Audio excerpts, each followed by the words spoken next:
Okay, I've been getting people, another guy emailed me today about doing a big block swap in S10. Okay, uh, first of all, the green truck in my videos is four-wheel drive. It's a solid axle swapped S10. It's a two-wheel drive S10 frame. It's had solid axles put underneath it, and it's got a 3-inch body lift, which actually gave me a ton more room to work with. Now the Patriot Camaro headers will work on a two-wheel drive truck, but there's some other things you have to do. The backside of the control arms, where they come toward the motor on the inside of the frame, depending on the truck and the header, because no set of headers is the same, no truck, the arms are in exactly the same place. You'll have to grind about a 1/4 inch back off of that set. Tubular A-arms, if you're going to run like some Global Wests or something, you really don't have an issue at that point. If you do want to do tubular A-arms, I don't know this part number off the top of my head, but Speedway sells some that are like for circle track, and you have to use two, either left hand or two right hand. I can find out, put in a video.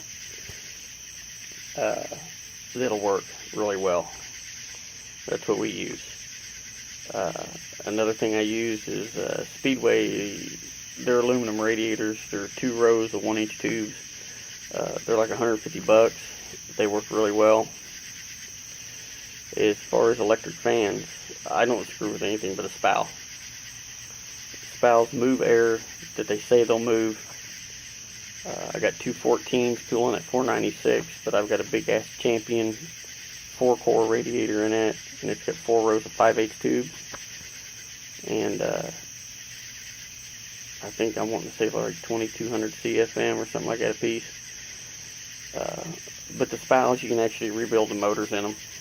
You can get parts for them. They're made in Italy, so they're a good piece. Meradyne makes a pretty good fan, but the rest of those I wouldn't screw with. None of them. That shit off Amazon, stay away from it. It's just junk. Flexolite, really, I don't care for them. I've tried them, and it's a crapshoot. I mean, aluminum radiators do cool better than copper and brass. I don't care what anybody else says. I've seen it for myself.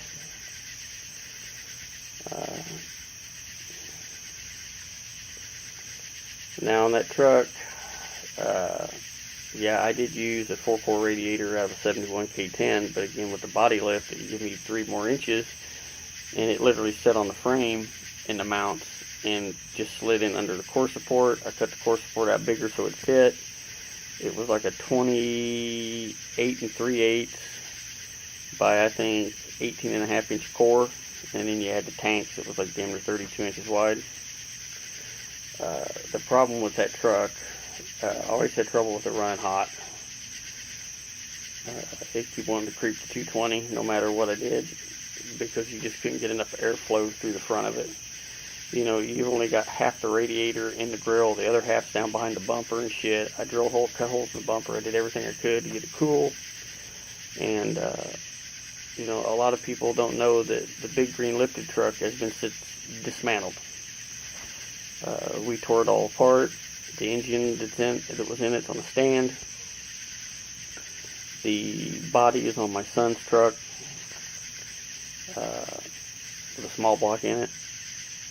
I still got the chassis, and I'm going to do something different with it. I don't know what yet, but I'm going to do something different. I put too much work into it to just get rid of it.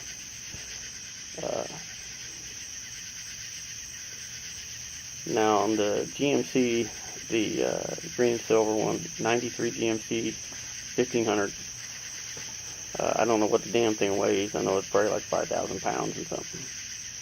The motor in it's just it's a production GM block, punched and stroked. It's got Callie's crank, Callie's rods.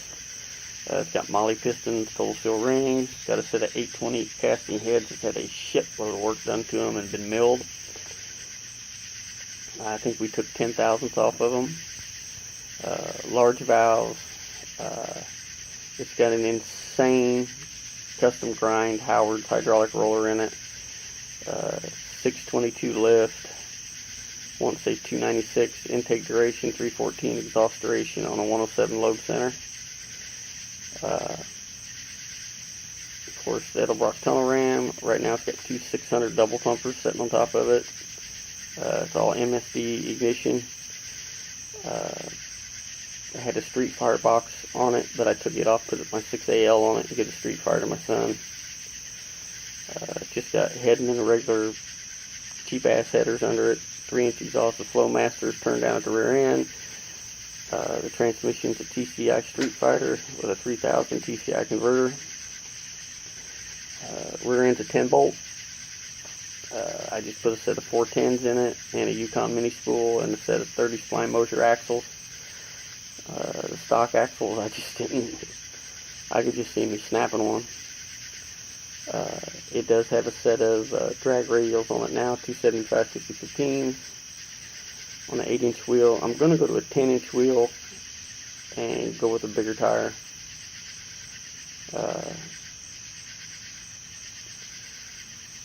We did some dyno time with it. The best it made was 886 horsepower, 864 on the torque side. And that was right 5900 RPM. You know, and max for the cams at 62 is the end of its RPM range. I think it's from like 2800 to 6200 what Howard said it pulls. Other than that, the truck's stock. It's got a set of Caltrax on the ass end of it. Which anybody that's used any of Calvert stuff, their Caltrax are just simple, basic, plain, but they work.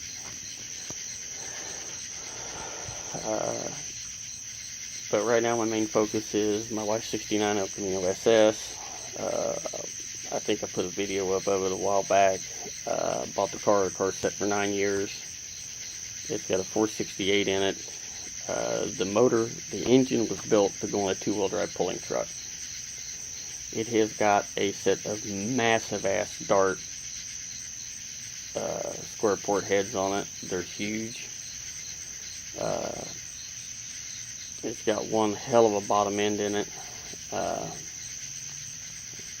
have to go in and look at what crank and shit's in it. It's all wrote down, the guy gave to us. And of course I've got the 396 that originally come out of the car too. Turbo 400. It's got, I think, a 2800 stalls and speedway in it. But we got the car, and he said the motor was fresh. Now, it don't smoke, don't knock. It carries great oil pressure. It runs like a scalded dog, but every lifter in it clatters. And the only thing I can think is they had it in the pulling truck. They floated the valves on the hydraulic cam and fucked all the lifters up. So it runs good, but it sounds like a damn Smith Corona typewriter. So what I'm going to do, being it's my wife's car, and she can handle the power, I've got one of those Comp sitting in here now on the kitchen table, one of those Comp Thumper Series cams and lifters I'm going to put in it. I took the 850 Proform that I had on the truck GMC, and it's on it, which I got rid of that old dried up 750 that was on there. It was leaking fuel everywhere. Bog, 1 minute it idle, 1 minute it wouldn't. And then come to find out, it's an old 780 double pumper, so I'm going to hang on to it and rebuild it. And probably at some point I'll rebuild the 396 and punch it 30 over, make a 402 out of it and put it back in it. So, but I just wanted to do a little information. That gentleman that emailed me through Backyard Built Trucks,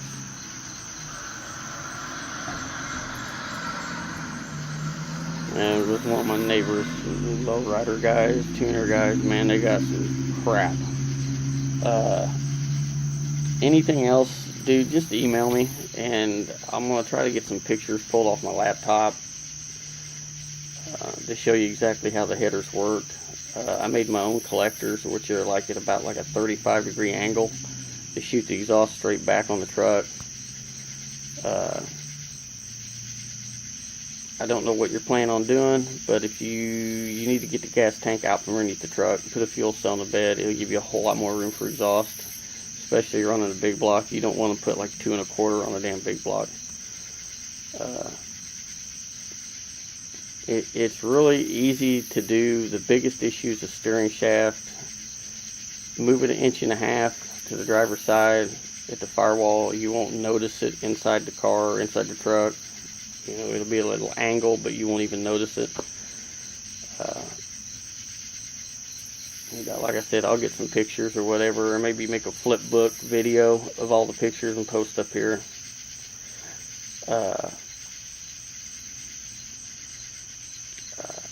For those of you that commented on the cab mount repair pieces, I think I put in the video where to get them from. I can't remember the name of the company. I want to say autorust.com or something like that, but they make all kinds of parts.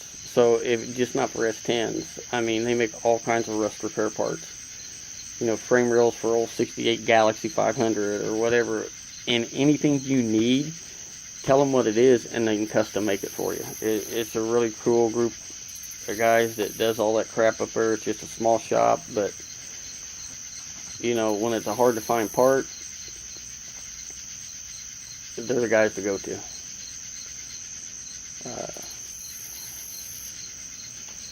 Other than that, not going to put nitrous on the DMC, not maybe till next summer. Not with it making 800 horsepower. I mean, it's just a street toy. So it started out just to be a cruiser, and it kind of got out of hand. I am going to build another S10, but this time it's going to be a small block with a root style supercharger. I've got multiple sclerosis, and it's just getting too hard on me to do some of this stuff anymore. So I'm not going to tackle another big block build on an S10. I wanted to do one. I've got a big block sitting in there on the stand. I've got a real nice, healthy 402 at 60 over to 413. It's all balanced and everything, but it's probably about a 500 horse motor with absolutely maybe 200 miles on it. So, anyhow, if you got any big block questions on an S10, holler. I've done 3 of them, 2 2-wheel drives and a 4-wheel drive. I'll try to help all I can. But that's it. A lot of people don't watch my channel, but Skull Garage is one of my favorites. Of course, Wildcard Customs or Wild Eyed Northern Boy Paint Pimp is another one I like. You know, Southwest Roger Custom. He's a little loud, but he's cool. You know, so, and of course, Shut Your Face Garage. But anyway, Poor White Trash Man. I mean, there's a bunch of them on there. PW Darren. A lot of these guys. I mean, I'm 50 years old and I still learn stuff from you guys. So, anyway, peace out. I'll get some video of the GMC frying some tires. Maybe get some video of letting you hear the Smith Corona El Camino. And this weekend, put it up. Later.